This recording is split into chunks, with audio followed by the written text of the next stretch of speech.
नमस्कार। आकाशवाणी जयपुर अजमेर से प्रस्तुत हैं प्रादेशिक समाचार।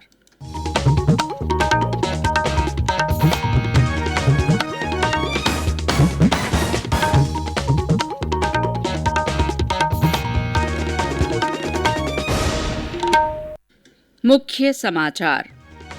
प्रधानमंत्री नरेंद्र मोदी ने प्राकृतिक खेती को जन आंदोलन बनाने के लिए राज्यों से आगे आने को कहा। 1971 के युद्ध में पाकिस्तान पर भारत की ऐतिहासिक जीत की 50वीं वर्षगांठ पर देश भर में श्रद्धांजलि कार्यक्रम हुए। नक्सली हमले में शहीद सीमा सुरक्षा बल के जवान सुजान सिंह का उनके पैतृक गांव झुंझुनू के भैंसावता कला में अंतिम संस्कार। प्रदेश में अब तक 7,57,00,000 से ज्यादा कोविड टीके लगाए गए। 68% से ज्यादा पात्र लोगों का टीकाकरण पूरा। और मौसम विभाग ने राज्य में अगले 4 दिन शीतलहर चलने की चेतावनी जारी की।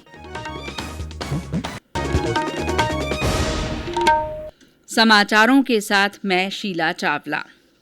देश कोविड टीकाकरण अभियान के अंतर्गत 150 करोड़ टीके लगाने की दिशा में लगातार आगे बढ़ रहा है। कोरोना वायरस का नया वेरिएंट मिलने से चिंताएं बढ़ी हैं। आपसे हमारी अपील है कि जल्दी ही दोनों टीके लगवाएं और अन्य लोगों को भी टीके लगवाने के लिए प्रेरित करें। कृपया 3 सरल उपायों का पालन अवश्य करें। मास्क लगाएं, 2 गज की सुरक्षित दूरी बनाए रखें, हाथ और चेहरा साफ रखें। कोविड से संबंधित किसी भी जानकारी के लिए राष्ट्रीय हेल्पलाइन नंबर 1075 पर संपर्क करें। और अब समाचार विस्तार से। प्रधानमंत्री नरेंद्र मोदी ने जीरो बजट आधारित प्राकृतिक खेती सहित कृषि और खाद्य प्रसंस्करण के विभिन्न मुद्दों पर जोर दिया है। वीडियो कॉन्फ्रेंस के माध्यम से गुजरात के आणंद में कृषि और खाद्य प्रसंस्करण पर राष्ट्रीय सम्मेलन को संबोधित करते हुए प्रधानमंत्री ने कहा कि कृषि तथा कृषि आधारित स्वच्छ ऊर्जा के बदलाव में जीरो बजट आधारित प्राकृतिक खेती और प्रौद्योगिकी की अहम भूमिका है।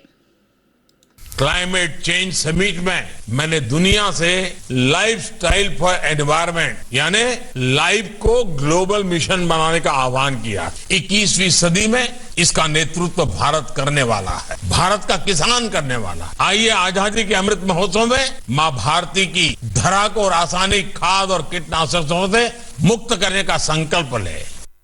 श्री मोदी ने कहा कि प्राकृतिक खेती के आंदोलन में देश के 8 करोड़ से अधिक किसान जुड़े हुए हैं। उन्होंने कहा कि इस सम्मेलन से देश भर के किसान लाभान्वित होंगे। प्रधानमंत्री ने कहा कि प्राकृतिक खेती को जन आंदोलन बनाने के लिए हर राज्य और राज्य सरकारों को आगे आना चाहिए। उन्होंने इस बात पर जोर दिया कि आजादी के अमृत महोत्सव के मौके पर एक पंचायत के कम से कम एक गांव को प्राकृतिक खेती से जोड़ा जाना चाहिए। सम्मेलन को संबोधित करते हुए गृह मंत्री अमित शाह ने कहा कि सरकार ने कृषि क्षमता को बढ़ाने और किसानों की आय बढ़ाने के लिए कई कदम उठाए हैं। देश आज 1971 के भारत पाक युद्ध में भारत की ऐतिहासिक जीत की 50वीं वर्षगांठ मना रहा है। 1971 में आज ही के दिन भारतीय सेना के पराक्रम के आगे पाकिस्तानी सेना ने घुटने टेक दिए थे और आत्मसमर्पण कर दिया था। सबसे बड़ा सैन्य आत्मसमर्पण ढाका में हुआ, जो पाकिस्तानी सेना के लेफ्टिनेंट जनरल ए.के. नियाजी ने अपने 93,000 सैनिकों के साथ भारत की पूर्वी कमान के general officer commanding in chief lieutenant general Jagjit Singh Arora के सामने किया था। इस युद्ध के नायकों और शूरवीरों के बलिदान को नमन करने के लिए देश भर में विजय दिवस पर श्रद्धांजलि कार्यक्रम होते हैं। स्वर्णिम विजय दिवस पर आज नई दिल्ली में राष्ट्रीय युद्ध स्मारक पर स्वर्णिम विजय मशाल श्रद्धांजलि और स्वागत समारोह आयोजित किया गया। समारोह में प्रधानमंत्री नरेंद्र मोदी ने 4 दिशाओं से लाई गई मशालों को अनंत ज्वाला में विलय किया। गौरतलब है कि विजय दिवस की 50वीं वर्षगांठ से संबंधित स्वर्णिम विजय वर्ष समारोहों की शुरुआत करते हुए पिछले साल 16 दिसंबर को प्रधानमंत्री ने राष्ट्रीय युद्ध स्मारक पर अनंत ज्वाला से स्वर्णिम विजय मशाल जलाई थी। प्रधानमंत्री ने आज राष्ट्रीय युद्ध स्मारक पर पुष्पांजलि अर्पित की। इस मौके पर रक्षा मंत्री राजनाथ सिंह ने राष्ट्रीय युद्ध स्मारक पर स्मारक टिकट जारी किया। राष्ट्रपति रामनाथ कोविंद ने ढाका में आयोजित बांग्लादेश के 50वें विजय दिवस समारोह में हिस्सा लिया। उन्होंने सम्मानित अतिथि के रूप में ढाका के राष्ट्रीय परेड ग्राउंड में आयोजित परेड का निरीक्षण किया। परेड में भारतीय सशस्त्र सेना की तीनों सेनाओं की टुकड़ियों ने भी भाग लिया। संसद ने भी आज 1971 के भारत पाक युद्ध के दौरान बहादुर सैनिकों के सर्वोच्च बलिदान का स्मरण किया। प्रदेश में भी स्वर्णिम विजय दिवस पर विभिन्न कार्यक्रम हुए। मुख्यमंत्री अशोक गहलोत ने जयपुर में अमर जवान ज्योति पर पुष्प चक्र अर्पित किए। इस मौके पर 1971 में युद्ध में भाग लेने वाले शहीदों के परिजनों और वीरता पुरस्कार विजेता जवानों के परिजनों को सम्मानित किया गया।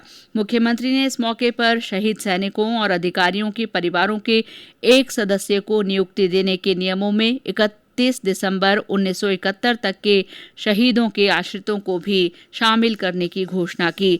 अब तक के नियमों में 15 अगस्त 1947 से 31 दिसंबर 1970 तक के राजस्थान के शहीदों के आश्रितों के एक सदस्य को नियुक्ति देने का प्रावधान है। सेना की दक्षिण पश्चिम कमान के सभी स्टेशनों पर विजय दिवस मनाया गया। सप्त शक्ति कमान के army commander lieutenant general as Bhinder ने जयपुर के प्रेरणा स्थल पर शहीदों को श्रद्धांजलि दी। 1971 की इस जीत के बारे में बात करते हुए सेवानिवृत्त सूबेदार अर्जुन सिंह राठौड़ ने बताया कि भारत के सैनिकों ने हर बार की तरह दुश्मन को मुंह तोड़ जवाब दिया। उच्च मनोबल के साथ में हमारी सेनाओं ने हर मोर्चे के ऊपर हमेशा फतेह हासिल करी है। सन 1971 का जो युद्ध हुआ वो हिंदुस्तान ने युद्ध नहीं किया था, हिंदुस्तान के ऊपर थोपा गया था। और ये हमारे सेनापति हैं, ये हमारे प्रधानमंत्री हैं, सभी का यही कहना है कि हम किसी से युद्ध नहीं चाहते, लेकिन अगर हमें कोई छेड़ेगा तो उसको छोड़ेंगे भी नहीं। और इस चीज को समय समय के ऊपर हमारी सेना चरितार्थ करती आई है। 1971 में भी इसी की तरीके से जो है हमारे पर युद्ध थोपा गया और हमारी सेना ने मुंह तोड़ जवाब दिया। खाली उनकी शिकस्ती नहीं हुई बल्कि उस देश के दो टुकड़े हुए। दूसरा देश जो बना बांग्लादेश के नाम से आज अपन जानते हैं, और आज पूरा हिंदुस्तान इसके ऊपर गर्व कर रहा है कि हम सन 1971 के युद्ध की स्वर्ण जयंती का आज हम समारोह आयोजित कर रहे हैं। विजय दिवस पर झुंझुनू में परिवहन मंत्री बृजेंद्र ओला सहित विभिन्न जनप्रतिनिधियों और अधिकारियों ने शहीद स्मारक पर शहीदों को श्रद्धांजलि दी। इस मौके पर अलवर में पुष्प चक्र और पुष्पांजलि अर्पित करने के कार्यक्रम हुए। जिला कलेक्टर ने भारत पाक युद्ध में भाग लेने वाले शूरवीरों, उनकी वीरांगनाओं, गैलेंट्री अवार्ड धारकों और उनके परिजनों को सम्मानित किया। भरतपुर, सवाई माधोपुर, श्रीगंगानगर, झालावाड़, धौलपुर, करौली, बीकानेर और बूंदी में शहीदों के सम्मान में कार्यक्रम हुए। दौसा में वीरांगनाओं को स्मृति चिन्ह और शॉल ओढ़ाकर सम्मानित किया गया। टोंक और जिले के मालपुरा में इस मौके पर रैली निकाली गई। प्रदेश के अन्य जिलों से भी विजय दिवस समारोह मनाए जाने के समाचार हैं। झुंझुनू जिले के निवासी सीमा सुरक्षा बल के जवान सुजान सिंह को आज उनके पैतृक गांव भैंसावता कलां में नम आंखों से अंतिम विदाई दी गई। शहीद के पुत्र ने उन्हें मुखाग्नि दी। इस दौरान बीएसएफ की टुकड़ी ने गार्ड ऑफ ऑनर दिया और हवाई फायर कर सलामी दी। इससे पहले जिला कलेक्टर और पुलिस अधीक्षक ने उनके पार्थिव शरीर पर पुष्प चक्र अर्पित किए। जवान सुजान सिंह ओडिशा के लक्ष्मीपुर कोरापुट क्षेत्र में नक्सली हमले में शहीद हो गए थे। ये समाचार आकाशवाणी जयपुर अजमेर से प्रसारित किए जा रहे हैं। समाचारों में आगे हैं कोविड और मौसम संबंधी समाचार, लेकिन पहले ये संदेश। चलो मिलकर एक शुरुआत करें, चलो एक फैसला आज करें, मास्क नहीं तो टोकेंगे, कोरोना को रोकेंगे, चलो एक इरादा करते हैं, चलो कुछ वादा करते हैं, मास्क नहीं तो टोकेंगे, कोरोना को रोकेंगे। समाचारों में आपका फिर स्वागत है। प्रदेश में 87% पात्र लोगों को कोविड का पहला टीका लगाया जा चुका है, जबकि 68% से ज्यादा पात्र लोगों का टीकाकरण पूरा हो गया है। राज्य में अब तक 7,57,00,000 से ज्यादा टीके लगाए जा चुके हैं। आज 2,40,000 से ज्यादा लोगों को टीके लगाए गए। जयपुर जिले में 78 लाख से ज्यादा टीके लगाए गए हैं। कोविड टीकाकरण के मामले में अब राजस्थान पूरे देश में 9वें स्थान पर आ गया है।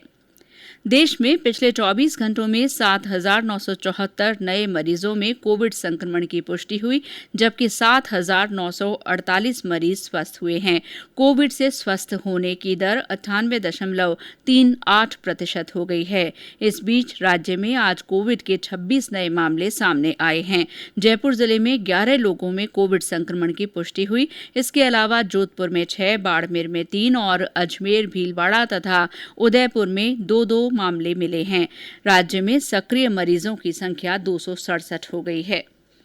राज्यपाल कलराज मिश्र ने कहा है कि कानून की शिक्षा पूरी तरह से समाज से सीधे तौर पर जुड़ी शिक्षा है। राज्यपाल आज जयपुर में डॉक्टर भीमराव अंबेडकर विधि विश्वविद्यालय के पहले दीक्षांत समारोह में बोल रहे थे। उन्होंने विधि विद्यार्थियों का आह्वान किया कि वे समाज में मौजूद सभी तरह की बुराइयों को दूर करने के लिए काम करें। कार्यक्रम में मुख्यमंत्री अशोक गहलोत ने कहा कि संविधान की प्रस्तावना, मूल कर्तव्यों और उसके मूलभूत तत्वों की समझ आम जन में विकसित हो जाए तो अमीरी, गरीबी, वर्ग भेद सहित देश की कई समस्याएं अपने आप दूर होने लगेंगी। और अब मौसम।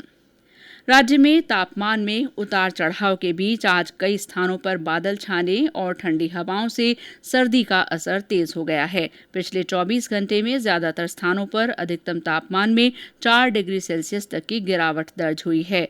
हनुमानगढ़ जिले के संगरिया में न्यूनतम तापमान 3.8 डिग्री सेल्सियस दर्ज किया गया। इसके अलावा नागौर में 4.1, चूरू में 4.6 और श्रीगंगानगर में न्यूनतम तापमान 4.9 डिग्री सेल्सियस रिकॉर्ड हुआ। मौसम विभाग ने अगले 4 दिन प्रदेश में शीतलहर चलने की चेतावनी जारी की है। विभाग के निदेशक राधेश्याम शर्मा ने बताया कि कल से दिन और रात के तापमान में 4 से 5 डिग्री सेल्सियस की गिरावट आने के आसार हैं। फिलहाल उत्तर भारत के क्षेत्रों में एक पश्चिमी विक्षोभ सक्रिय है और इस सिस्टम का असर अगले 3-4 दिनों तक राजस्थान के ज्यादातर भागों में रहेगा। इस दिनांक 17 तारीख से राजस्थान के कुछ भागों में कोल्ड वेव होने की संभावना है। वहीं 18 और 19 दिसंबर को इस कोल्ड वेव स्पेल का असर सर्वाधिक रहेगा। इस दौरान नॉर्दर्न राजस्थान के कुछ भागों में cold wave to severe cold wave भी दर्ज की जा सकती है। इस सिस्टम का या कोल्ड वेव स्पेल का जो असर है वो विशेष रूप से 21-22 दिसंबर से खत्म होगा। और अंत में मुख्य समाचार एक बार फिर। प्रधानमंत्री नरेंद्र मोदी ने प्राकृतिक खेती को जन आंदोलन बनाने के लिए राज्यों से आगे आने को कहा है। 1971 के भारत पाक युद्ध में भारत की ऐतिहासिक जीत की 50वीं वर्षगांठ पर देश भर में श्रद्धांजलि कार्यक्रम हुए। नक्सली हमले में शहीद सीमा सुरक्षा बल के जवान सुजान सिंह का उनके पैतृक गांव झुंझुनू के भैंसावता कलां में अंतिम संस्कार किया गया। प्रदेश में अब तक 7,57,00,000 से ज्यादा कोविड टीके लगाए गए हैं। 68% से ज्यादा पात्र लोगों का टीकाकरण पूरा हो गया है। और मौसम विभाग ने राज्य में अगले 4 दिन शीतलहर चलने की चेतावनी जारी की है। इसी के साथ प्रादेशिक समाचार बुलेटिन समाप्त हुआ। नमस्कार।